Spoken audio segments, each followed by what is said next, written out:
¿Qué tal? ¿Cómo estás? Mirá, le estuve dedicando bastante tiempo ayer a esta.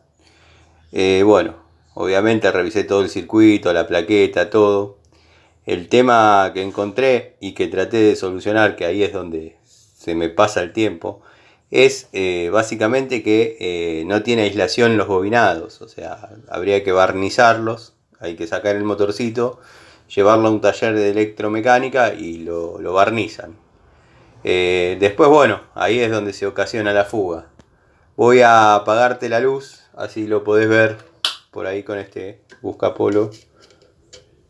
Lo podés ver, ¿ves? Eso es una fuga.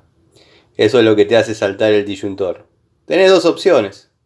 O la usás desde un circuito que no esté conectado al disyuntor, dado que, bueno, no te da choque eléctrico, no te da riesgo, no te da nada. O bueno, nada, se hace el trabajo y nada,